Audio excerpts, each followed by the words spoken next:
in which the disciples come in to this scene. So that's why I love this image, because it's grainy. And they're looking around and they don't really know what's going on. But no one has yet said anything. It's like the big elephant in the room. You pick it up in Mark chapter 14. And Jesus says this. In the evening, Jesus arrived with the 12 disciples. As they were sitting around the table eating, Jesus said, all right, guys, the truth is this. One of you will betray me. One of you was here eating me. You'll notice none of the disciples said, excuse me, Jesus, betray to who? Because everybody knew. Everybody heard the rumors that Jesus was going to be arrested and maybe killed. But no, the disciples were like, oh, wait, what? Someone's going to betray you? Wait, you're saying the rumors might actually be true? And he goes on, and they're so distressed, so greatly distressed, the Bible says, that they, one by one, begin to ask him, well, I'm not the one, am I? Talk about uncertainty. You don't even know if you're going to be the one to betray Jesus. That's uncertainty. He replied, it is one of you 12.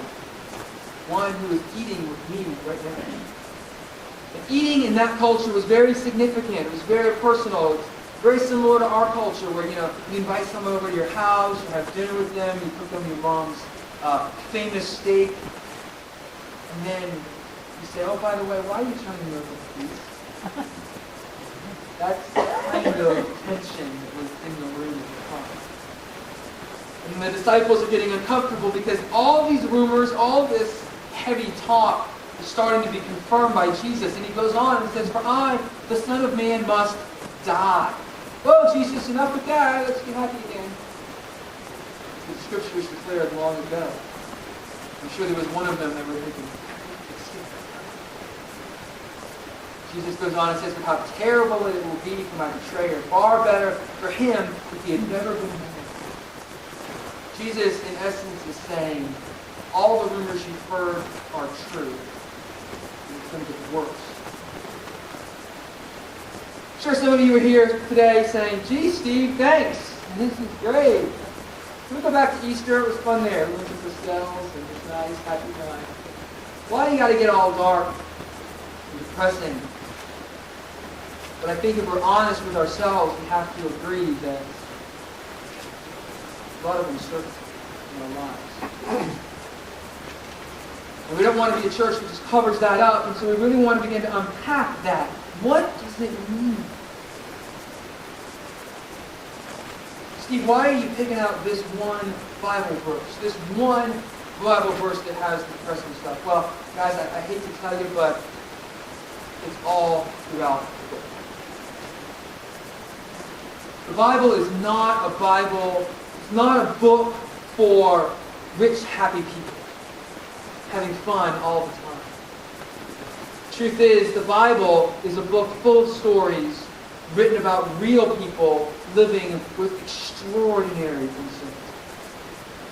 Extraordinary uncertainty goes on and on. People living with questions. People living not knowing what God is really doing in their life. To me, that hits a chord in our life. It hits a chord in our world. I mean, consider this. Consider Joseph, if you will. Here's a guy who had some sibling problems. Maybe some of you guys have sibling problems. You fight with your brothers and sisters. I heard about Joseph, who sits there. Everything's going great, wonderful, I'm happy. And then now his brothers grab him, throw him in a pit. And what he's hearing is, should we kill him? Should we sell him? Should we kill him? Should we sell him? He's like, kill him, sell him, what? That's sibling problem.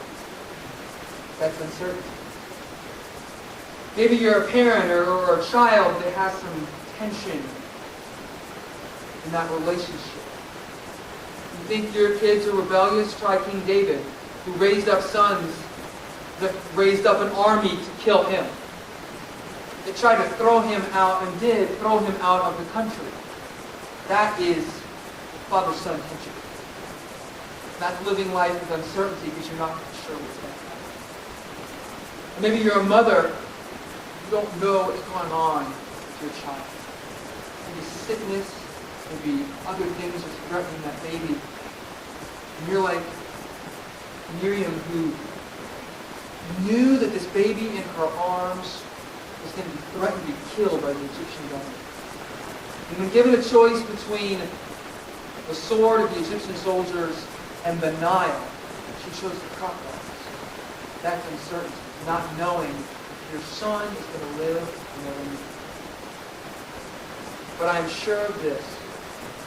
Though the Bible is a book full of stories written about real people living with extraordinary uncertainty, if you were to ask any one of them over thousands of years, they would tell you this, that when life is uncertain, God is not. When God is uncertain, when life is uncertain, God is not. Over and over and over again, these people live their lives. And God is faithful 100%. That's incredible. That's incredible.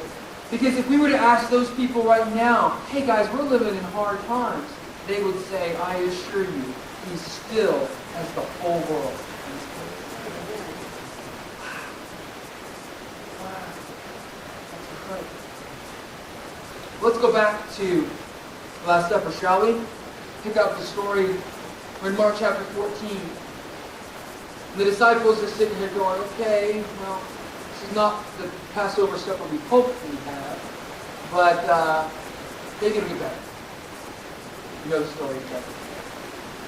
While they were eating, Jesus took a loaf of bread and asked God's blessing on it. And then He broke it in pieces and gave it to the disciples. He said, take this, for this is my body. Then He took a cup of wine and He gave thanks to God for it. He gave it to them and they all drank from it. They said, thanks. I need that, of course.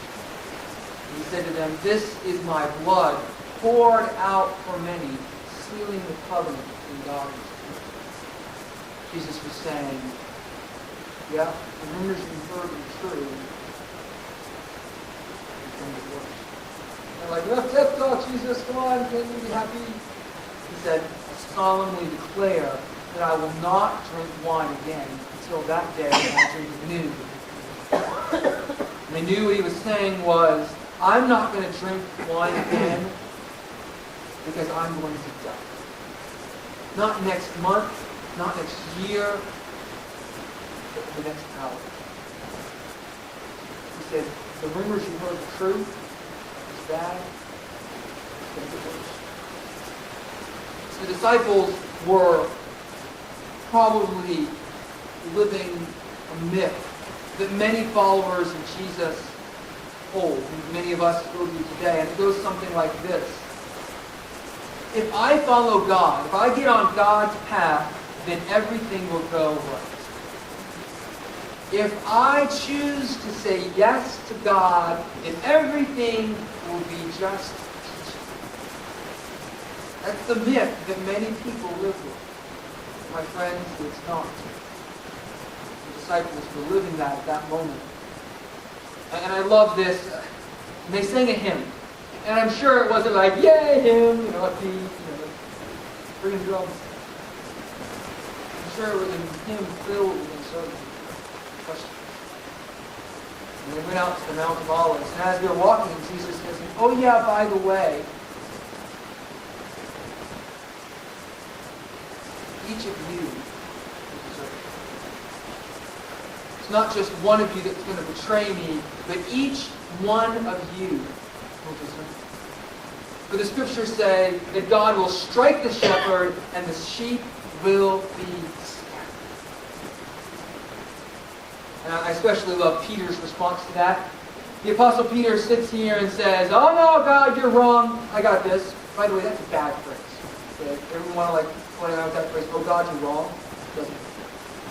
But Peter says it. He says, no, God, you're wrong. I'm not going to betray you. I got your back. Don't worry. Times might be rough, but I got you. He says, no, you won't. In fact, in the next few hours, you're going to deny me. And the uncertainty keeps building. The uncertainty keeps building in their lives. The questions abound. The answers are dark. They don't know what to do.